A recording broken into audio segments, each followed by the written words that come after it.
คนสาวอนก็บ่เคยได้รับของจาก FC จากเทื่อทุกคนสาวอนตื่นเต้นบ่เคยเจอหน้ากันบ่เคยเห็นกันจากเทื่อเคยเห็นแต่ใน YouTube ต้องขอกราบขอบพระคุณมาณที่นี่ทุกท่านที่สนับสนุนสาวอนเนาะบ่ว่าจะเป็นการเบิ่งคลิปการบ่กดข้ามโฆษณาการคอมเมนต์ให้กำลังใจนี่แหละทุกคนสาวอนจึงบอกว่า FC คนไทย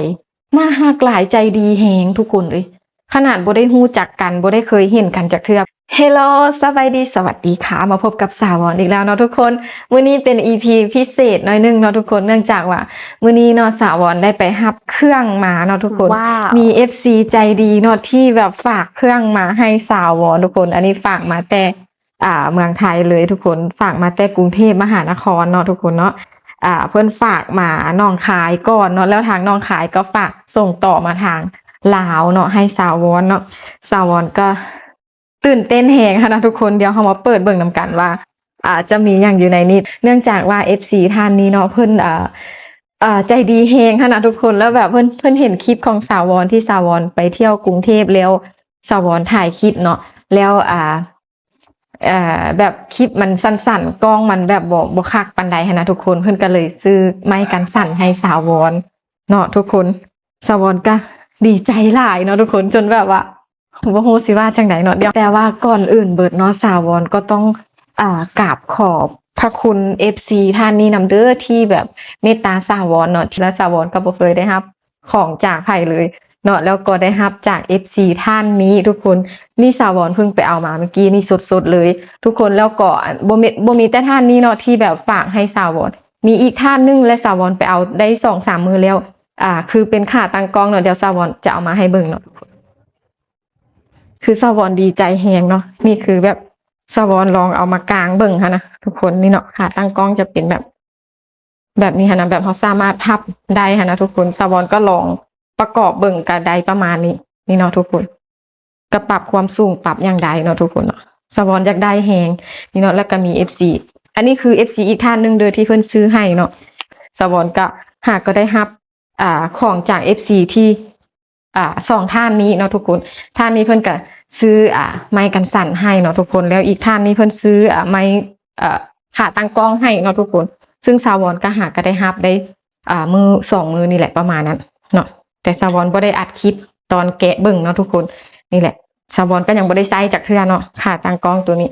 เนาะนั่นแหละสาวอนก็ดีใจแล้วก็ต้องขอกราบขอบพระคุณเด้อ FC ทั้ง2ท่านนี้เนาะที่ฝากเครื่องให้สาวอนเนาะทุกคนสาวอนก็บ่เคยได้รับของจาก FC จากเทื่อทุกคนสาวอนตื่นเต้นเนาะ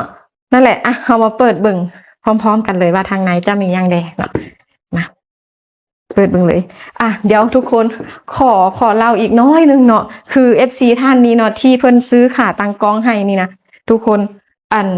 บ่ได้มีแต่ขาตั้งกล้องเนาะมีขนมนมเนยเอามาฝากน้องอันนาเนาะทุกคนมีหลายอย่างเลยแล้วก็มียุกมียาพร้อมนะทุกคนมียาพร้อมเนาะยาแก้ปวดยาเอียงประมาณนี้เนาะทุกคนยาสามัญประจำบ้านเนาะแล้วก็ที่สำคัญ FC ท่านนี้เนาะทุกคนแบบน่าฮักหลายเพิ่นฝากของมาสาวอนต้องได้เสียค่าฝากแม่นบ่ความน่าฮักของเพิ่นหั่นนะโอนเงินค่าฝากค่าสาวอนค่าฝากมาลาวค่ะนะทุกคนเพราะว่าค่าฝากมาลาวก็ถือว่าสูงอยู่ราคาสูงอยู่เนาะเพิ่นความน่าฮักของเพิ่นโอนเงินมาให้ค่าเสียค่ามารับของหันนำความน่าฮักของเพิ่นเนาะโอ้โหทุกคน FC บ่เคยเจอหน้ากันบ่เคยเห็นกันจากเทื่อเคยเห็นแต่ใน YouTube และสาวอนก็บ่ได้เคยแบบบ่ได้แบบเพิ่นทักมานะก็บ่ได้แบบโทรเห็นหน้าบ่ได้โทรลมทุกคนแค่เพิ่นทักมาบอกว่าจะฝากของมาก็ขอที่อยู่แค่นั้นแล้วบ่ได้ฮู้จักบ่ได้เห็นหน้ากันทุกคนเป็นหยัง FC คนไทยเพิ่นคือใจดีขนาดนี้ถือว่าแบบว่ามันเป็นเรื่องที่ดีนะสำหรับคนที่แบบว่าเฮาบ่ได้เคยเห็นหน้ากันบ่ได้ฮู้จักกันนะทุกคนเพิ่นยังเฮ็ดให้เฮาขนาดนี้ต้องขอกราบขอบพระคุณมาณที่นี่ทุกท่านที่สนับสนุนสาวอนเนาะบ่ว่าจะเป็นการเบิ่งคลิปการบ่กดข้ามโฆษณาการคอมเมนต์ให้กำลังใจการแบบสนับสนุนหั่นแหละทุกคนแล้ว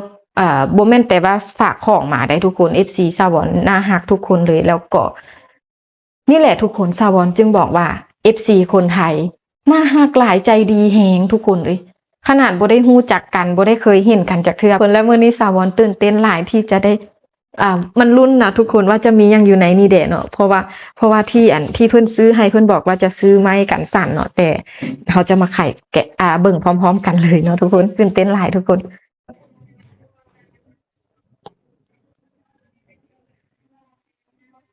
เพิ่นฝากมานี่ก็แบบว่าประมาณ3-4มื้อเนาะฮอนก็คือว่าบ่ได้โดนเนาะ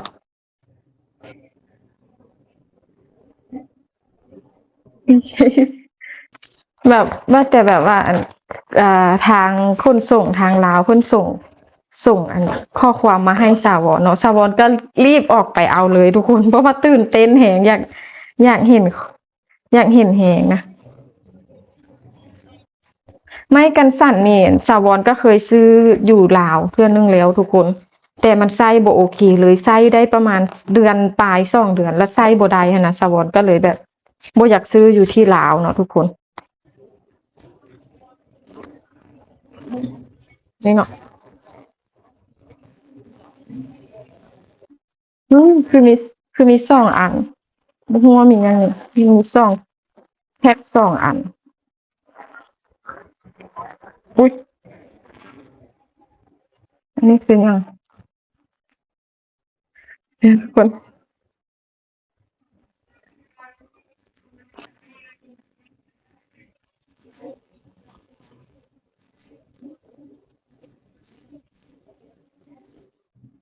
อ้าว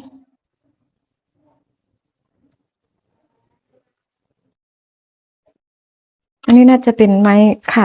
าดตั้งกล้องบ่โอ้โฮอันนี้เป็นขาตั้งกล้องทุกคนขาตั้งกล้องอุ๊ยอันนี้เป็นขาตั้งกล้องที่แบบตัวน้อยหั้นนะทุกคนเอาไว้เวลาแบบไลฟ์สดนั่งไลฟ์สดเนาะอุ๊ยน่ารักเนาะนี่ทุกคนมีขาตั้งกล้องอันหนึ่งแล้วอู้นี่เบิดแล้ว อันนี้น่าจะเป็นไม้กันสั่นทุกคนแพ็กอย่างดีเลยทุกคนแล้วแบบความน่าฮักของFC ท่านนี้ก็คือเพิ่นถามว่าอยากได้รุ่นใดทุกคนพอดีสวรไปเห็นเขาเจ้ารีวิวนะสวรก็เลยแบบอยากได้รุ่นนี้เนาะก็เลยส่งให้เพิ่นเบิ่งเพิ่นก็เลยบอกว่าโอเคเดี๋ยวจะหาแบบซื้อให้เนาะจะซื้อฝากให้เพิ่นบอกเนาะกดอุ๊ยอันนี้มันหยัง น่าจะมีหลายอันเลยนี่ทุกคนมีหล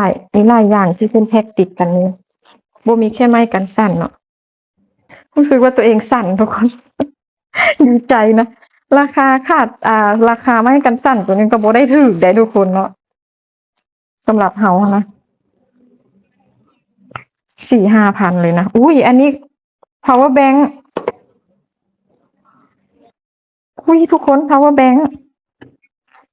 เนาะมีกับอันนี้นำอุ้ยหนักดีถ้า power bank ทุกคนนี่ power bank ได้ power bank นำโอ้โหสวยสีม่วงแบบงามแฮงนี่อันนี้มีขาตังพร้อมนี่นะฮักนี่เนาะอันนี้ power bank ทุกคนเพิ่นซื้อให้นี่เพิ่นซื้อมาฝากเนาะอุ้ยตื่นเต้นนี่เนาะได้2 อย่างนี้แล้วไม้กันสะไม้ขาตั้งกล้องก็ได้แล้วก็อันนี้ power bank เดี๋ยวขอเก็บอันนี้ก่อนเด้อมันเป็นมะยุมะยะมันเป็นหกแบบน่าฮักนำ FC แบบใจดีแฮงเนาะคนไทยใจดีหลายแบบเพิ่นแพ็กมาอย่างดีเลยเด้ทุกคนอุ๊ยอุ๊ยอุ๊ยอันนี้เป็นขาบ่แม่นอันนี้เป็นรีโมททุกคนเป็นรีโมทน่าจะรีโมทแบบว่าเวลาเราตั้งกล้องนะตั้งกล้องแล้วแบบใช้ขาตั้งกล้องแล้วแบบว่าใช้ขาตั้งกล้องแล้วมีรีโมทกดให้แบบเรากดรีโมทแบบเวลากดถ่ายกดหยังหั้นนะอุ๊ยทุกคนเดี๋ยวแกะเบิ่งก่อนอุ๊ยอุ๊ยน่ารักทุกคนนี่เนาะได้3 อย่างแล้ว อันนี้เป็นอย่างพี่น้องแบบแพ็คมาแบบน่าฮักเนาะ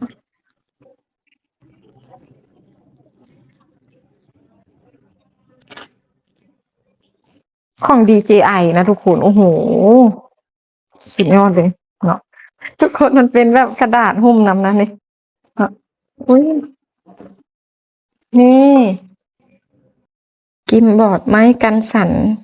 ตา DJI โอ้โหนี่เนาะเป็นแบบไม้กันสั่น DJI Mobile 7P เด้อทุกคนนี่นะเฮ้ยเป็นสิ่งที่สาวรอยากได้ขนาดเลยนี่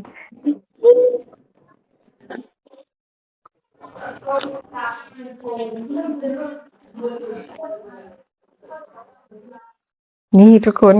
แกะออกมาแล้วก็จะมีคู่มือเนาะมีคู่มือแล้วก็นี่อยู่ใน